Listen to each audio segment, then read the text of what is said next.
ಮಾಜಿ CM BS ಯಡಿಯೂರಪ್ಪಗೂ ಇವತ್ತು ಮಹತ್ವದ ದಿನ. ಪೋಕ್ಸೋ ಪ್ರಕರಣ ರದ್ದು ಕೋರಿ ಬಿಎಸ್ವೈ ಕೋರ್ಟ್ನ ಮೊರೆ ಹೋಗಿದ್ದಾರೆ. ಹೈಕೋರ್ಟ್ನಲ್ಲಿ ಇವತ್ತು ಯಡಿಯೂರಪ್ಪ ಅರ್ಜಿಯ ವಿಚಾರಣೆ ನಡೆಯುತ್ತೆ. ಹೈಕೋರ್ಟ್ ಆದೇಶವನ್ನ ರದ್ದುಗೊಳಿಸುವಂತೆ ಸಿಐಡಿ ಅಧಿಕಾರಿಗಳ ಮನವಿ ಬಿಎಸ್ವೈ ಬಂಧಿಸದಂತೆ ಹೈಕೋರ್ಟ್ ಆದೇಶವನ್ನು ಕೊಟ್ಟಿತ್ತು. ಈಗ ಈ ಬಗ್ಗೆ ಇವತ್ತು ವಿಚಾರಣೆ ನಡೆಯುತ್ತೆ. 17 ವರ್ಷದ ಬಾಲಕಿ ತನ್ನ ತಾಯಿಯೊಂದಿಗೆ ಹಿಂದಿನ ಅತ್ಯಾಚಾರ ಪ್ರಕರಣದ ತನಿಖೆಯನ್ನು ವೇಗಗೊಳಿಸಿ ಅಂತ ಹೇಳಿ ಸಹಾಯ ಕೋರಿ ಫೆಬ್ರವರಿ 2ಕ್ಕೆ ಬಿಎಸ್ವೈ ನಿವಾಸಕ್ಕೆ ಹೋಗಿರ್ತಾರೆ. ಆ ಸಂದರ್ಭದಲ್ಲಿ ಬಿಎಸ್ವೈರಿಂದ ಲೈಂಗಿಕ ದೌರ್ಜನ್ಯ ಆಗಿದೆ ಅಪ್ರಾಪ್ತ ಬಾಲಕಿಯ ಮೇಲೆ ಅನ್ನೋದು ಕೇಳಿಬಂದಂತಹ ಆರೋಪ. ಈ ಬಗ್ಗೆ ಮಾರ್ಚ್ 14ಕ್ಕೆ ಎಫ್ಐಆರ್ ದಾಖಲಾಗುತ್ತೆ. ಜೂನ್ 14ಕ್ಕೆ ವಿಚಾರಣಾ ನ್ಯಾಯಾಲಯ ಬಿಎಸ್ವೈ ವಿರುದ್ಧ ಹೊರಡಿಸಿರುವಂತಹ ಬಂಧನ ವಾರೆಂಟ್ ನಂತರ ಹೈಕೋರ್ಟ್ ಆ ಬಂಧನವನ್ನು ಸ್ಥಗಿತಗೊಳಿಸಿತು. ಇವತ್ತೇನಾಗುತ್ತೆ ಅನ್ನೋದು ಸದ್ಯದ ಕುತೂಹಲ. ಈ ಬಗ್ಗೆ ಡೀಟೇಲ್ಸ್ ಕೊಡ್ತಾರೆ ನಮ್ಮ ರಿಪೋರ್ಟರ್ ರಮೇಶ್ ಈಗ ಸಂಪರ್ಕದಲ್ಲಿದ್ದಾರೆ. ರಮೇಶ್, ಇವತ್ತು ಕೋರ್ಟ್ ಡೇ ಅಂತಲೇ ಹೇಳಬೇಕಾಗತ್ತೆ. ಮಾಜಿ ಸಿಎಂ ಬಿಎಸ್ವೈ ವಿರುದ್ಧದ ಈ ಪೋಕ್ಸೋ ಪ್ರಕರಣಕ್ಕೆ ಸಂಬಂಧಪಟ್ಟಂತೆ ಇವತ್ತಿನ ಈ ಅರ್ಜಿ ವಿಚಾರಣೆ ಎಷ್ಟು ಮಹತ್ವ ಪಡೆಯುತ್ತೆ, ಏನೆಲ್ಲ ಬೆಳವಣಿಗೆ ಆಗಿದೆ ಈವರೆಗೆ? ಪ್ರತಿಮಾ, ಏನು ಮಾಜಿ ಸಿಎಂ ಯಡಿಯೂರಪ್ಪ ಅವರ ವಿರುದ್ಧ ಒಂದು ಪೋಕ್ಸೋ ಪ್ರಕರಣ ದಾಖಲಾಗಿತ್ತು.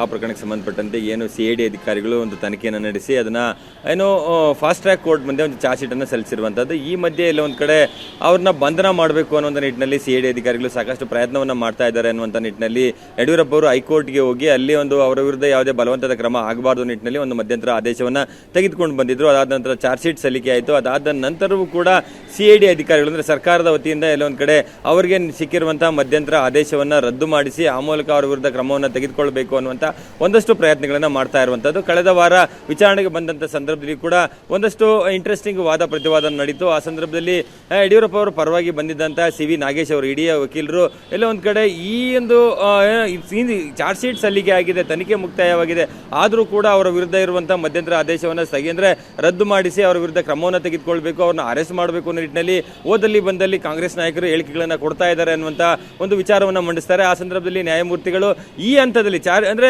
ತನಿಖೆ ಮುಕ್ತಾಯ ಆಗಿ ಚಾರ್ಜ್ ಶೀಟ್ ಆದ ನಂತರವೂ ಕೂಡ ಅವ್ರನ್ನ ಹೇಗೆ ಅರೆಸ್ಟ್ ಮಾಡಲಿಕ್ಕೆ ಪ್ರಯತ್ನವನ್ನ ಮಾಡ್ತಾರೆ ಅನ್ನುವಂತ ಒಂದು ಆಗ ಆಶ್ಚರ್ಯಕರ ಒಂದು ಅಭಿಪ್ರಾಯವನ್ನು ಕೂಡ ವ್ಯಕ್ತಪಡಿಸಿದ್ರು. ಆ ನಿಟ್ಟಿನಲ್ಲಿ ಅವರ ವಿರುದ್ಧ ಏನೋ ಒಂದು ಮಧ್ಯಂತರ ತಡೆ ಇತ್ತು, ಅವರ ವಿರುದ್ಧ ಬಲವಂತದ ಕ್ರಮ ಆಗಬಾರದು ನಿಟ್ಟಿನಲ್ಲಿ ಆ ಆದೇಶವನ್ನ ಅಂದ್ರೆ ವಿಸ್ತರಣೆ ಮಾಡಿ ಇವತ್ತಿಗೆ ಅಂದ್ರೆ ಸೆಪ್ಟೆಂಬರ್ 9ಕ್ಕೆ ವಿಚಾರಣೆಯನ್ನು ಮುಂದೂಡಿತ್ತು. ಇವತ್ತು ಕೂಡ ವಿಚಾರಣೆ ಬರಲಿದೆ. ಈ ಸಂದರ್ಭದಲ್ಲಿ ಸಿಎಂ ಪರ ವಕೀಲರುಗಳು ಕೂಡ ಈ ಒಂದು ಪ್ರಕರಣದಲ್ಲಿ ಯಾವುದೇ ರೀತಿಯಾದ ಉರುಳಿಲ್ಲ, ಯಾವುದೇ ಇಲ್ಲಿ ಅವ್ರು ಹೇಳಿದ ರೀತಿ ಅಂದ್ರೆ ಯಾವುದೇ ಹೆಣ್ಣು ಮಗುವಿನ ಮೇಲೆ ಅಂದ್ರೆ ದೌರ್ಜನ್ಯ ಎಸಗುವಂತದ್ದಾಗ್ಲಿ, ಪೋಕ್ಸೋ ರೀತಿಯ ಆರೋಪ ಬರುವಂತ ರೀತಿಯಲ್ಲಿ ಯಾವುದೇ ಕ್ರಮವನ್ನ ಅಂದ್ರೆ ಕೆಲಸಗಳು ಆಗಿಲ್ಲ ಅನ್ನುವಂತ ನಿಟ್ಟಿನಲ್ಲಿ ಅವರ ವಿರುದ್ಧ ಕ್ರಮ ಎಫ್ಐಆರ್ ನ ಅಥವಾ ಚಾರ್ಜ್ ಶೀಟ್ ಅನ್ನ ಕೆಳಹಂತದ ನ್ಯಾಯಾಲಯದಲ್ಲಿ ನಡೀತಾ ಇರುವಂತಹ ಎಲ್ಲ ಪ್ರಕ್ರಿಯೆಗಳನ್ನ ರದ್ದು ಮಾಡಬೇಕು ಅನ್ನೋ ನಿಟ್ಟಿನಲ್ಲಿ ವಾದವನ್ನ ಮಂಡಿಸ್ತಾರೆ.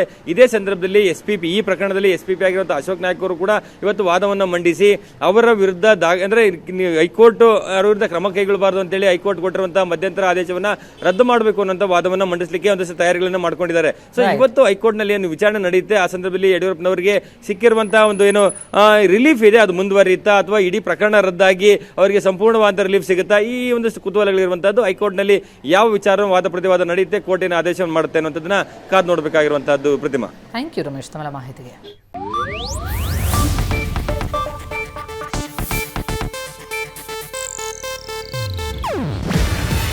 ಇದು ಏಷ್ಯಾನೆಟ್ ನ್ಯೂಸ್ ನೆಟ್ವರ್ಕ್ ಪ್ರಸ್ತುತಿ.